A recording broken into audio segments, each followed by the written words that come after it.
sini sudah ada 96 yang berpartisipasi. Ternyata video ini menjadi hal yang sangat lazim ya, Bu Intan. Ya, Pak Sep. Ya, hal yang sangat lazim yang umum sekali dilakukan oleh para guru ya. Luar biasa. Oke, di sini juga terlihat ada YouTube, ada gambar, ada Canva. Tadi di sesi keempat kita belajar tentang Canva loh. Seru sekali ya. Betul sekali.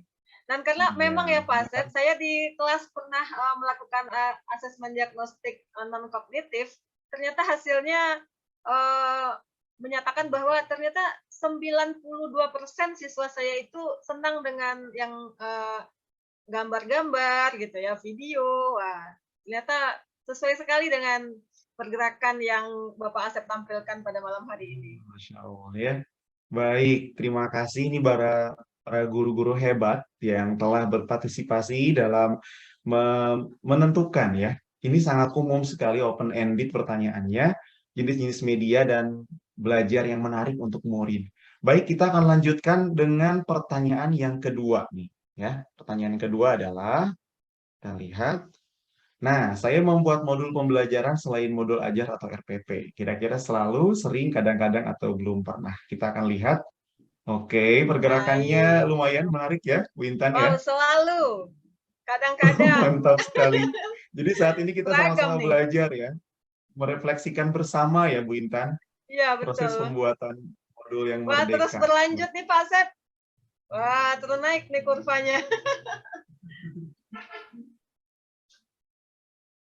Jadi kita Wow. tunggu ya. Bagaimanakah hasilnya? Iya, bagaimana hasilnya ini? Nah, ternyata sudah ada Ternyata, 286, aduh, 190. wah, dan yang selalu ada Iya. 77, 81. Tetap yang Oke, kadang-kadang masih unggul loh Pak Sep. masih unggul ya. Iya. 300 peserta bersama-sama dengan kita. Silakan bagi yang ingin menyampaikan pendapatnya sehingga nanti sama-sama kita hari ini coba membedah ya, membedah praktik baik yang pernah dilakukan gitu sehingga nanti bisa bermanfaat bagi Bapak Ibu guru hebat di seluruh Indonesia. Amin. Baik, Oke. Bu Intan nampaknya cukup ya. Ya, betul Baik, sekali. kita akan coba untuk melanjutkan materi kita. Baik. Jadi secara umum Bapak Ibu sekalian di sini dapat kita lihat jenis-jenis media belajar yang digunakan ada video, ada gambar, ada YouTube, ada games dan video pembelajaran dan juga di sini pun terkait dengan modul pembelajaran selain modul ajar atau RPP ternyata kadang-kadang ya, kadang-kadang dibuat masih lebih banyak tapi luar biasa sudah selalu dan sering dibuat juga oleh para guru hebat di Indonesia. Luar biasa. Betul sekali. Baik, kita akan sama-sama awali ya. Bu Intan, terima kasih nih Baik, kesempatannya Pak Asep. membersamai saya di sini untuk berbagi praktik baik yang pernah dilakukan. Dan juga terima kasih kepada tim dari PMM yang senantiasa membantu kami ya, membantu kita-kita di sini untuk senantiasa belajar, menggali, dan mendapatkan inspirasi, juga melakukan aksi-aksi nyata kita di PMM. Luar biasa. Baik, next kita coba lihat. Bapak Ibu sekalian, izinkan saya menyampaikan bahwa ide atau inovasi pembelajaran yang telah dilakukan itu adalah kita membuat media belajar berupa modul yang ramah guru dan ramah anak. Sebenarnya apa sih artinya ramah guru dan ramah anak? Ramah guru itu artinya adalah memudahkan guru dalam menyusun kegiatan pembelajaran. Jadi, saat modul tersebut kita susun, kita rancang gitu ya, ternyata itu bisa memudahkan guru untuk menyusun kegiatan pembelajaran yang lebih terstruktur, lebih sistematis. Karena kita sudah punya bahan apa-apa yang akan kita lakukan, akan kita kerjakan dalam kegiatan pembelajaran. Selain itu ramah anak ya, karena harapannya bisa menyenangkan dan memudahkan anak dalam mengikuti pembelajaran di kelas ataupun di modul secara mandiri di rumah, gitu ya. Ini dia terkait dengan inovasi yang akan coba kita gali di kesempatan hari ini. Mengapa sih ide ini muncul, Bu Intan? Jadi Ya. awalnya Bu Intan ya kita itu menggunakan buku-buku ya, buku-buku dari penerbit atau buku yang lain gitu ya.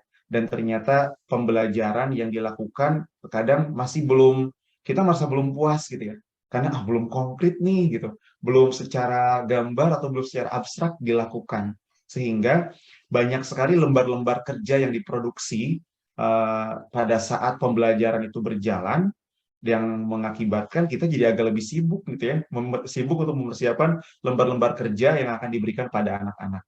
Dan akhirnya ini terinspirasi Bu Intan pada saat terjadinya COVID-19 kemarin, masa pandemi, di mana para guru harus membuat lembar kerja dan terdokumentasikan dengan baik di Google Drive atau jenis yang lainnya, dan itu dibagikan kepada anak, sehingga saya dan teman-teman berinisiatif untuk mengumpulkan karya-karya para guru tersebut dalam bentuk modul. Jadi guru-guru sebenarnya sudah membuat selama 2 tahun gitu ya, lewat percepatan dari COVID-19, dan akhirnya coba untuk dikumpulkan, kita menggagas itu bersama teman-teman guru, dan coba kita buat suatu buku atau dalam bentuk modul. Itu awal-awalnya mengapa kita terinspirasi untuk membuat ini. Untuk selanjutnya kita akan lihat bagaimana sih langkah-langkah yang dilakukan. Next. Ya, langkah yang dilakukan adalah tentunya ada tahapan di pra-perencanaan. Jadi saya saat itu menginisiasi beberapa penanggung jawab dari mata pelajaran ya, khususnya matematika pada saat itu, dan juga mengumpulkan lembar-lembar kerja yang pernah digunakan pada masa pandemi, dan itu terdokumentasi dengan baik oleh para guru gitu ya, karena memang harus disebarkan melalui WhatsApp atau Google Classroom pada saat itu. Sehingga akhirnya di tahap perencanaan, guru-guru melihat capaian pembelajaran atau KIKD yang ada pada mata pelajaran tersebut. Akhirnya di tahap aksi, kita di tahap aksi ini mulai menggali beberapa media inspirasi dan juga melakukan diskusi. Biasanya ada di Pinterest yang sangat banyak lembar-lembar kerja di sana, ada juga di Live Worksheet dan lainnya. Jadi kita coba gali berbagai macam media untuk dapat kita ambil gitu ya sebagai inspirasi dalam penyusunan modul yang sudah kita rencanakan sesuai dengan capaian pembelajaran atau KIKD. Jadi di sini memang kita juga menggunakan beberapa buku lainnya gitu ya sebagai inspirasi, dan yang penting adalah kita melakukan diskusi dengan teman guru yang lain sehingga sistematika dalam penyajian modul pun bisa dilakukan gitu ya. Untuk selanjutnya di tahapan kurasi dan editing, kita melibatkan juga para guru lain untuk melihat modul yang kita buat gitu ya. Biasanya ada tim bahasa gitu ya, dan juga ada tim materi yang coba untuk menggagas ini. Dulu pada saat saya membuat bersama-sama dengan guru membuat modul PAI, di sana memang ada guru agama yang kita coba untuk memintai kurasi gitu ya, dan juga ahli bahasa. Biasanya kita pilih beberapa guru untuk melakukan kurasi dan editing ya pada modul yang kita buat. Untuk selanjutnya adalah proses pencetakan modul. Ini kita bekerja sama dengan dengan orang tua siswa yang juga bergelut di dalam percetakan gitu ya. Dan juga yang lainnya kita coba cetak modul tersebut. Lalu setelah modul itu tercetak, kita distribusikan kepada para siswa dan kita gunakan untuk para siswa. Dan tentunya Bapak Ibu sekalian, karena modul ini masih dalam perjalanan ya, jadi kami pun belajar dan menemukan hal-hal baru dalam perjalanan kami menggunakan modul. Yang sekarang sudah 1 semester hampir habis gitu ya, modul yang kami buat ini. Ternyata dalam perjalanannya ada yang kurang, ada yang perlu ditambah, ternyata dapat inspirasi ini, dapat inspirasi itu, sehingga kita memerlukan evaluasi dan juga rencana pengembangan modul. Dan kita lihat Bapak Ibu sekalian, apa sih yang terjadi sebelum inovasi dan juga setelah inovasi ini dilakukan.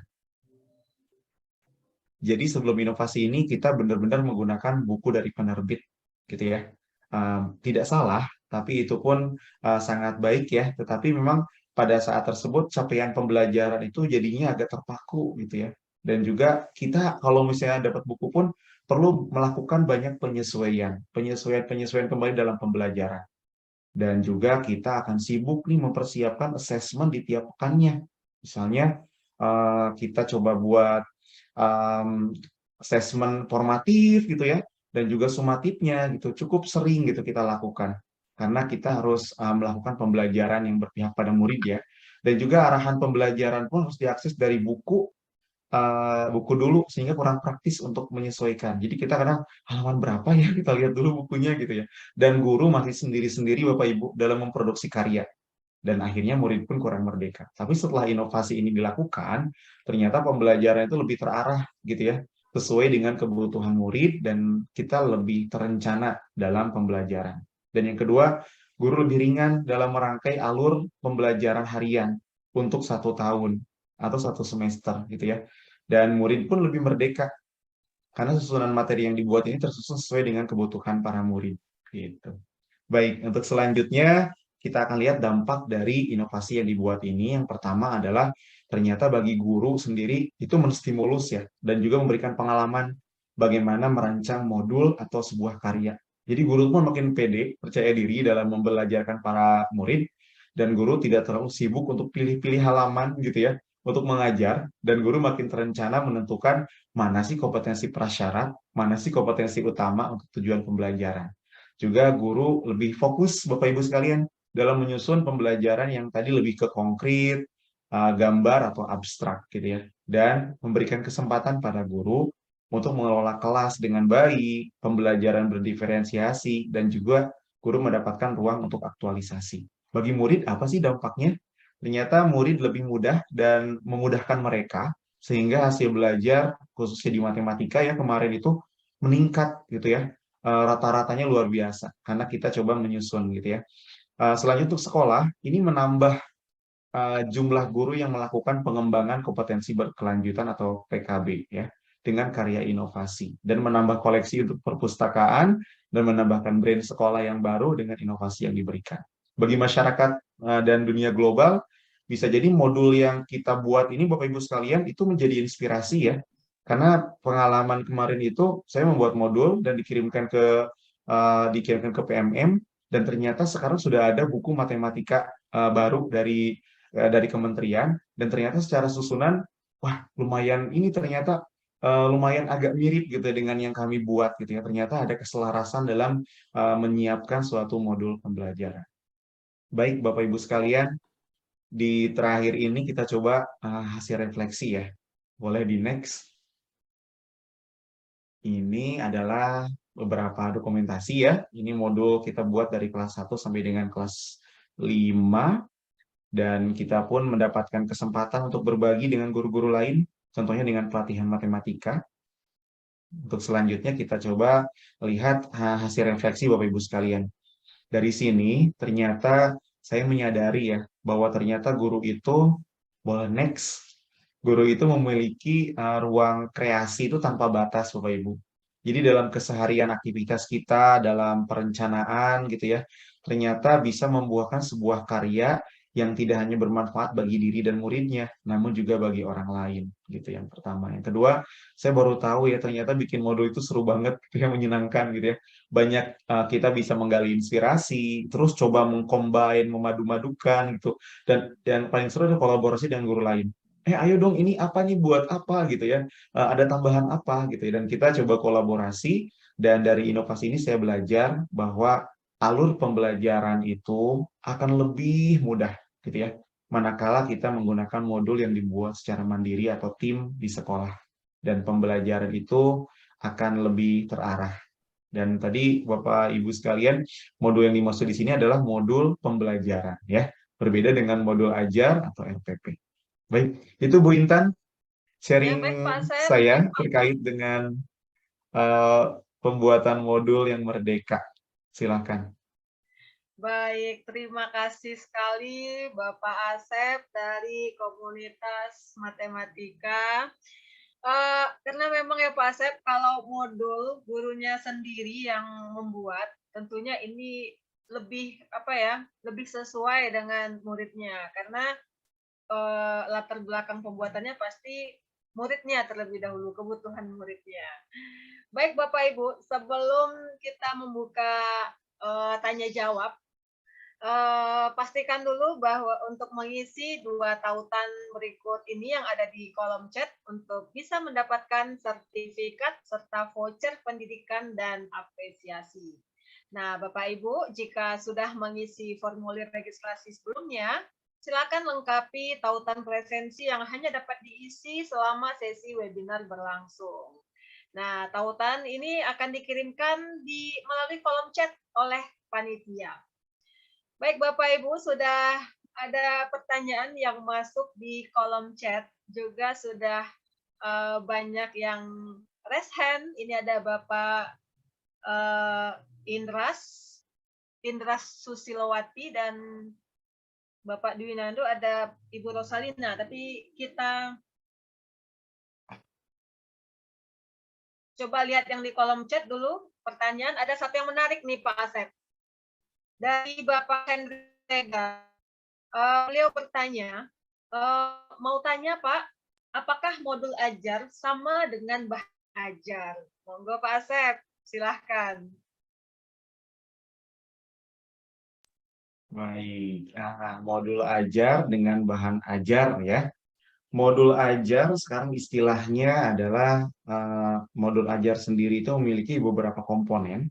Komponennya diantaranya adalah identitas, tujuan pembelajaran, dan juga kegiatan inti, rencana asesmen, dan juga ada rubrik-rubrik yang disiapkan. Jadi kalau misalnya modul ajar yang kita maksudkan di kurikulum Merdeka saat ini adalah sejenis rencana pelaksanaan pembelajaran atau RPP. Sedangkan bahan ajar ini merupakan paket lengkapnya gitu ya, paket lengkapnya dari modul ajar sendiri dan bentuknya bisa berupa modul ajar yang saat ini sedang kita coba gali.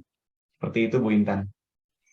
Baik, Bapak Henry Siregar, demikian penjelasan dari Pak Asep terkait pertanyaan Bapak, apakah modul ajar sama dengan bahan ajar. Dan kita cek lagi apakah ada pertanyaan berikutnya di kolom chat. Nah, ini yang juga jadi pertanyaan di komunitas saya nih, Pak Asep. Karena memang di kurikulum Merdeka ini udah nggak ada lagi RPP ya, Pak Asep ya. Nah, jadi sesuai dengan pertanyaan Bapak M. Ervan, apa perbedaan RPP dan bahan ajar nih? Nah, apakah modul ajar dan bahan ajar itu sama gitu? Silakan Pak Asep. Iya, baik. Ini pertanyaan yang sama ya. Tadi Yes. makanya di pertanyaan di Mentimeter kita tuliskan apakah Bapak Ibu sudah membuat modul pembelajaran di luar modul ajar atau RPP. Ternyata tadi masih kadang-kadang, sering, dan juga selalu ya. Jadi Bapak Ibu sekalian yang kita coba gali di kesempatan malam ini, modul yang merdeka itu adalah modul pembelajaran. Jadi berupa bahan ajar yang kita siapkan untuk para murid yang dapat menjadi panduan para murid belajar di rumah atau juga menjadi panduan untuk kita bahas bersama di ruang-ruang kelas kita. Seperti itu Bu Intan. Baik Pak Asep. Nah, Bapak Ibu guru hebat, sepertinya kita bisa open mic ya. Namun sebelum kita open mic, tidak bosan-bosannya saya untuk mengingatkan Bapak Ibu guru yang hadir di virtual Zoom sesi 5 hari pertama ini untuk mengisi link presensi yang sudah dikirimkan melalui kolom chat oleh panitia platform Merdeka Mengajar. Dan link webinar ini hanya bisa diisi selama webinar ini berlangsung. Pastikan Bapak Ibu untuk mengisinya untuk mendapatkan sertifikat dan kesempatan mendapatkan voucher dari mitra yang sudah bergabung di Pekan Komunitas Rentak Berbagi ini. Bapak Ibu guru, ini ada Pak Indras. Selamat malam Pak Indras. Pak Indras Susilowati. Ini sudah dari tadi raise hand sepertinya. Ya. Atau wah, sepertinya Pak Indras belum monitor atau suara saya nggak kedengeran kali ya. Nah, kita lanjut ke pertanyaan di kolom chat. Ini ada pertanyaan tentang modul yang Bapak Asep buat tadi dari Ibu Rina Ali. Iya. apakah dalam belajar itu sudah disesuaikan dengan gaya belajar siswa? Nah, ini menarik sekali, Oke, Pak Asep. menarik ya. Ya, Sesuai dengan silakan Pak Asep. pembelajaran berdiferensiasi ya. Untuk pembelajaran yang dibuat yang saat ini memang dalam prosesnya nanti itu dalam sebelumnya memang belum bisa apa namanya, tapi memang dibuat dari tingkat kesulitan yang bertahap sebenarnya sih. Jadi dari yang sangat mudah sampai dengan yang sangat sulit gitu ya. Kita coba akomodir melalui modul yang kita buat ini. Jadi memang tahapan-tahapan seperti kompetensi yang prasyarat itu kita coba siapkan dulu dalam modul tersebut. Makanya dalam modul tersebut pun disiapkan namanya asesmen diagnostik di awal gitu ya. Dan juga di situ sehingga kita bisa melihat capaian-capaian siswa di awal itu seperti apa. Dan memang dalam modul tersebut pun dibuat benar-benar bertahap lah. Sehingga para murid itu pada saat mengerjakan poin pertama, saat mereka bisa, bahkan sudah bisa menyelesaikan poin-poin yang lainnya gitu ya. Jadi seperti itu Bu Intan terkait dengan tadi ya, apakah sudah mengampu terkait dengan berdiferensiasi. Sejauh ini kita mengacunya adalah kebertahapan tadi dalam proses penyusunan modul dari hal yang mudah sampai dengan hal yang cukup rumit gitu. Seperti itu Bu Intan. Baik, terima kasih Pak Asep. Wah, sepertinya antusias Bapak Ibu guru tentang modul ajar matematika ini sangat luar biasa sekali. Ini ada beberapa pertanyaan, tapi ini sepertinya sama ya, maksudnya sama. Mungkin bisa kita rangkum. Ini ada dari Bapak Adi Saputra, ada dari Ibu Tria Oktavian. Maaf, ada dari beberapa guru lain tadi saya baca. Nah, ini ada dari guru matematika sendiri, Bapak Asep. Nah, menanyakan sebentar.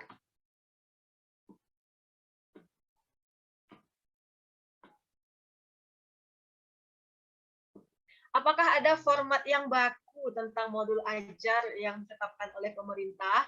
Dan juga Bapak Ibu guru ini ingin tahu apa saja isi modulnya Pak Asep nih? Mungkin lebih ke kerangka kali ya Pak Asep ya, biar bisa jadi panduan pula untuk di ATM di sekolah Bapak Ibu guru masing-masing. Nah, silahkan Pak Asep.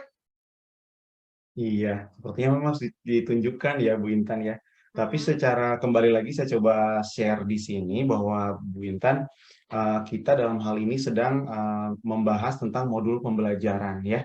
Dan modul pembelajaran itu berbeda dengan modul ajar. Modul ajar adalah rencana pelaksanaan pembelajaran yang akan kita lakukan dan modul pembelajaran itu adalah sebagai pelengkap dari modul ajar yang dibuat gitu ya. Untuk modul ajar sendiri memang secara format dan lainnya itu terdapat di dalam buku perencanaan dan asesmen pembelajaran ya yang dikeluarkan oleh Kemendikbud. Di sana sangat lengkap terkait dengan format bakunya dan juga terkait dengan komponen yang terdapat di dalam modul ajar. Tapi untuk di modul pembelajaran yang saya buat dan teman-teman buat di sini adalah sejenis buku sebenarnya Bu Intan, buku Ya. panduan pembelajaran gitu ya. Cuma memang namanya kita berikan dengan nama modul, gitu, modul pembelajaran. Seperti itu Bu Intan sebenarnya ya. Baik, jadi bisa saya tambahkan mungkin Bapak Ibu, Iya silakan Bu uh, Intan. untuk pembuatan modul seperti yang Bapak Asep sampaikan tadi ada di panduan dan asesmen yang dikeluarkan oleh Kemendikbudristek dan tentunya bagian-bagiannya ini sudah mengacu di sana. Nah, yang paling penting yang seperti yang ditanyakan tadi, saat kita membuat panduan seperti yang Pak Asep buat ya Pak ya, ini modul ini lebih ke panduan untuk belajar di kelas kita, ya Pak ya. Karena selama ini kita kan terpaku kepada buku-buku yang diterbitkan oleh penerbit, yang kadang-kadang belum tentu cocok dengan kebutuhan murid di kelas kita. Nah, sehingga disinilah muncul kolaborasinya ya Pak ya. Bagaimana kita bisa menciptakan, menulis modul atau panduan belajar yang cocok nih untuk murid kita, karena yang tahu murid kita tentunya gurunya sendiri begitu ya Pak Asep ya. Nah ini tadi yang dari Tanah Bumbu, Ibu Erni Saris tadi yang saya sempat cari pertanyaannya, mungkin tergulir ke atas sudah ketemu. Assalamualaikum, salam dari Tanah Bumbu, Kalimantan Selatan. Mohon bertanya sebagai guru matematika SMP nih Pak Asep, langkah apa yang saya lakukan untuk mulai membuat modul ajar? Nah, karena memang loh Pak Asep, memulai itu adalah sesuatu yang, aduh berat deh pokoknya ya Pak Asep ya. Tapi kalau sudah dikerjakan, ini rasanya pengen menyelesaikan gitu. Nah, coba deh Pak Asep, gimana berbagi langkah-langkah yang bisa mungkin dipraktekkan oleh Bapak Ibu guru hebat lainnya dalam membuat modul ajar matematika. Nah, silakan Pak Asep. Iya, baik. Seperti yang disampaikan tadi, Bapak Ibu sekalian, dalam hal kita dalam membuat modul gitu ya, modul pembelajaran itu memang butuh semangat ya. Yang paling pertama itu semangat kita, dan kita ingin memberikan layanan terbaik untuk para siswa kita gitu ya. Jadi kita semangatnya di sana, dan juga ingin memperingan tugas kita sebagai guru, karena kita sudah membuat planning pembelajaran dengan berupa modul gitu ya, atau berupa buku yang ingin kita coba ingin kita coba gunakan untuk para siswa. Jadi langkah-langkah yang coba dibuat, sebenarnya kita kan setiap hari, setiap pekannya kita mengajar ya. Kita mengajar dan juga menyiapkan media.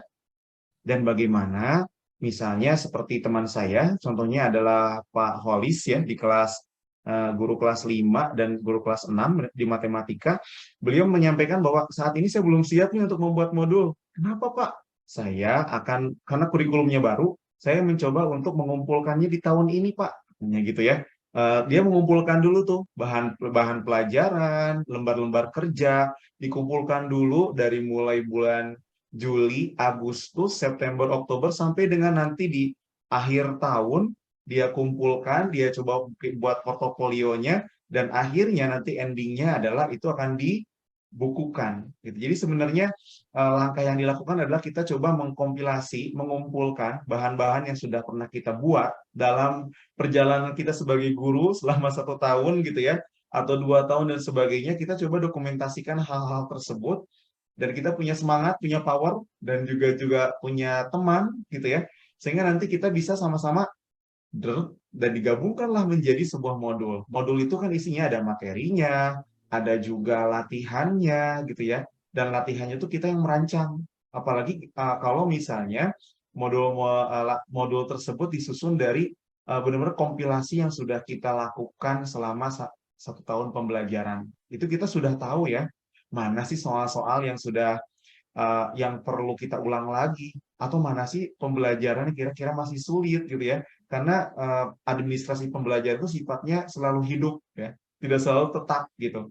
RPP atau modul ajar itu tidak harus mati gitu, tidak harus stuck gitu. Tapi memang setiap RPP itu perlu kita refleksikan, karena memang sekarang saatnya guru perlu berefleksi dan juga nanti berinovasi gitu mungkin Bu Intan. Jadi mengumpulkan karya-karya, media-media yang dibuat di Canva, PPT, atau lembar kerja yang sudah kita buat, itu coba kita kumpulkan dan diramu menjadi sebuah modul atau buku, seperti itu Bu Intan. Ya, jadi bisa saya tangkap bahwa ini juga hasil kerjasama dari komunitas ya Pak Asep ya. Iya, Berarti betul. kita berkolaborasi dengan teman-teman yang satu mata pelajaran. Nah, Iya sih, betul. Bapak Ibu, ada yang raise hand, ya, ada Ibu Suhartati. Baik, Suhartatik, dipersilahkan Ibu, masih ada waktu kita sedikit lagi. Baik, terima kasih Ibu, waktunya luar biasa. Sekali lagi terima kasih atas waktu untuk bertanya. Pak Asep yang luar biasa berbagi materi di kesempatan ini. Tadi Pak Asep menyampaikan untuk membuat modul ajar dan modul pembelajaran gitu ya. Kalau boleh diringkas, modul ajar itu alur pembelajarannya, kalau modul pembelajaran itu kumpulan materi untuk pembelajaran selama 1 tahun sesuai dengan CP yang sudah ditentukan. Pertanyaannya begini Bapak. Sebelum kita membuat modul ajar ya, yang modul ajar itu kan kita sudah melaksanakan kegiatan diagnosa awal, untuk mengetahui sejauh mana kesiapan belajar siswa, gaya belajar siswa, dan profil belajar siswa yang hubungannya dengan media yang akan kita siapkan. Ya, yang jadi pertanyaannya, di dalam modul ajar itu ada metode yang kita pilih dalam pembelajaran. Contoh, Bartati memilih metode discover learning. Kemudian, bagaimanakah penerapan ini untuk menciptakan pembelajaran diferensiasi yang notabene siswa kita ada yang kinestetik atau yang kesiapan belajarnya ada A, B, C, dan D umpamanya begitu. Terima kasih Bapak, itu saja pertanyaannya. Bagaimana mengkompilasikan metode pembelajaran untuk berdiferensiasi, itu pertanyaannya. Terima kasih Ibu Moderator atas waktunya. Sama-sama Ibu Suhartatik dari SMP Negeri 2 Ibu Intan. Menarik ya pertanyaannya, dan sepertinya Ibu Suhartatik ini seorang pelaku nih pembelajaran berdiferensiasi. Luar biasa nih. Sekali dari semangat beliau ya, Bu ya. Iya betul, semangat sekali untuk tadi memang pembelajaran sekarang tidak bisa dikelola bersama-sama untuk satu kelas tuh sama gitu ya. Memang kita perlu melakukan diferensiasi, dan Bapak Ibu sekalian, dengan adanya modul pembelajaran ini, setidaknya kita memberikan ruang, Bapak Ibu sekalian, ruang bagi para murid kita yang memang sudah cukup secara kemampuan, atau juga sudah mampu, senang dengan misalnya tadi gaya belajar yang visual, gitu ya. Jadi kita bisa berikan pengelolaan kelas seperti itu. Beberapa guru dalam secara kita klasikal awalnya kita jelaskan apa yang akan kita lakukan, lalu kita bisa bagi Bapak Ibu sekalian beberapa orang yang mengerjakan modul pembelajaran yang sudah kita buat, dan kita bisa memberikan peran untuk melakukan pembelajaran pada sebagian orang, misalnya yang kinestetik, atau juga tadi yang audiovisual, atau juga yang audio gitu ya. Jadi kita bisa membagi, dengan adanya modul pembelajaran kita jadi termudahkan sebenarnya, termudahkan untuk melakukan pengelolaan kelas. Baik anak-anak sekalian, Bapak akan bagi 3 ya, misalnya kelas kita, silakan untuk anak-anak siapa namanya gitu ya, bisa melakukan pembelajaran dengan menggunakan modul yang sudah kita siapkan. Yang kedua, bisa melakukan games yang mungkin yang Bapak sudah siapkan, dan yang terakhir, yang untuk audio visual dan juga yang lainnya, kita bisa pandu gitu ya, dan jumlahnya mungkin lebih sedikit, sehingga guru bisa membelah diri menjadi 3 gitu ya, untuk melayani kebutuhan para siswa. Jadi Bapak Ibu sekalian, mungkin media yang kita siapkan bisa PPT gitu ya, atau juga bisa modul. Setidaknya dengan adanya modul yang kita buat, kita bisa membagi kebutuhan siswa tadi. Jadi pengelolaan kelas pun lebih ada jaminannya gitu ya, lebih terjamin pengelolaan kelasnya manakala modul tersebut bisa kita coba siasati, kita siapkan. Itu mungkin Bu Suhartatik ya. Pertanyaan pengembang sedikit, menarik sekali. Intinya ketika di situ kita memilih salah satu metode, berarti tidak harus pure dari tahapan yang sudah ditentukan, kan ada PPJL, ada discover learning dan seterusnya. Bisa mengembangkan tahapan sesuai dengan kebutuhan di kelas begitu, Pak. Terus apakah kegiatan kita saat mendampingi anak yang kategori A, B, C, dan D itu dimunculkan dalam kegiatannya? Iya, iya betul Ibu. Jadi memang saat memang terlihat anak-anak sudah cukup mandiri untuk melaksanakan, maka tadi modul ajar itu bisa menjadi alternatif lah ya, solusi. Tetapi pun modul ajar ini sendiri pun di dalamnya bisa jadi ada aktivitas-aktivitas yang berkreasi Bapak Ibu sekalian. Jadi modul ajar yang saya buat itu dan pembelajaran yang kami lakukan di sekolah, memang ada sesi khusus untuk berkreasi. Jadi itu memang bisa mewadahi para siswa yang senang dengan kreasi dan kinestetik ya. Sehingga nanti mereka bisa menyusun, misalnya di pembelajaran awal itu tentang angka dan bilangan ya, mereka bisa menyusun berkreasi untuk mengurai bilangan 10 dan sebagainya dengan menggunakan origami yang dipotong-potong gitu. Jadi memang modul tersebut saat ini memang kita dalam proses tahap evaluasi ya, tetapi untuk mewadahi para siswa yang mau belajar mandiri, ada kreasi, itu kita wadahi dalam modul tersebut. Gitu, Ibu. Satu lagi Pak, Mas ya. Oh iya, silakan Ibu. Kita kan sudah membuat modul ajar ya Pak, sudah membuat modul ajar nih sesuai dengan capaian yang sudah kita kesepakatan di kelas, di sekolah itu berdasarkan MGMPS. Kemudian ada buku dari Kemendikbud ini yang turun. Seyogyanya menurut Bapak ini kita ikut capaian yang yang sudah kita tentukan kesepakatan di sekolah, atau kita mengacu pada buku yang dari Kemendikbud, Pak? Terima kasih. Wah, menarik sekali ya. Jadi pada pembelajaran kita semakin beragam dong, Bu ya. Jadi manakala kita ada buku turunan dari Kemendikbud, tetap kita manfaatkan, gitu ya. Tetap kita manfaatkan. Tetapi kita pun punya pegangan utama yang menjadi apa namanya ya, menjadi wadah bagi kita, gitu ya. Wadah bagi kita karena kita sudah melakukan assessment tadi, gitu ya. Jadi kita bisa gunakan keduanya, gitu ya. Tapi acuan yang kita coba buat di alur pembelajaran, di tujuan pembelajaran gitu ya, yang kita tuangkan melalui modul pembelajaran dan modul ajar, itu dua-duanya bisa digunakan. Tapi kita punya fokus untuk membantu para siswa. Bisa jadi buku yang diterbitkan oleh Kemendikbud misalnya itu menjadi pengayaan atau menjadi remedial bagi para siswa yang memerlukannya gitu, Bu. Maksudnya begini Bapak, di capaian pembelajaran di modul ajar yang di sekolah itu kita kan sudah membuat capaian pembelajaran nih. A, B, C di fase D kelas 7, kemudian EF-nya di kelas 8 dan seterusnya. Tiba-tiba ada buku dari Kemendikbud ini yang A, B, C tadi seharusnya di kelas 7 mendapat kesepakatan, dia munculnya di kelas 8. Lah, kita ini disarankan yang menganut pada kesepakatan sekolah atau yang mengacu pada buku dari Kemendikbud? Itu pertanyaannya. Nah, ini dia Ibu. Kemerdekaan dalam kurikulum ini mengajak kita sebagai para guru dan satuan pendidikan memberikan keleluasaan, Bu Intan dan teman-teman sekalian, keleluasaan untuk bisa merancang pembelajaran yang sesuai dengan keadaan di murid kita. Misalnya pada saat murid kita di kelas masih belum menguasai tentang kata tanya, ya kita pun terus berjuang ya dengan media yang lain kah, dengan modul yang lain kah gitu ya, untuk bisa mencapai pembelajaran tadi. Karena sekarang lebih longgar, tidak harus terpaku. Makanya tadi kalau kita pakai buku, kadang-kadang suka terpaku gitu ya. Oke, harus selesai ini, selesai itu. Zaman dulu kan seperti itu ya, masih selesai ini. Tapi sekarang kita diberikan keleluasaan, Ibu, untuk dapat merancang pembelajaran yang berpihak pada murid dan sesuai dengan capaian yang ada di kelas kita, sesuai dengan kriteria ketersediaan pembelajaran. Terima kasih Ibu sharingnya nih, seru sekali. Terima kasih Bu Suhartati. Wah, luar biasa sekali Ibu ya.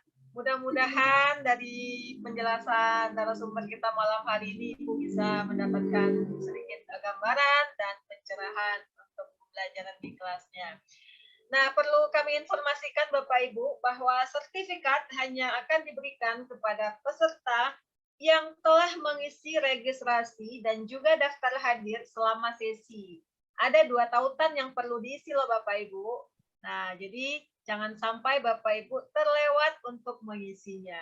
Karena selain sertifikat, Bapak Ibu juga berkesempatan mendapatkan voucher dari mitra yang sudah bergabung dengan Pekan Komunitas Rentak Berbagi. Nah, Bapak Asep, kayaknya waktu kita sudah hampir habis. Cuma ada satu pertanyaan yang cukup berbeda dari yang sudah ada, yaitunya dari ini, dengan aplikasi apa nih pembuatan modul yang Bapak buat? Apakah dengan Canva atau dengan aplikasi yang lain? Silahkan dijawab Pak Azhar. Baik, terima kasih Bu Intan. Terkait dengan media yang digunakan, saya sekarang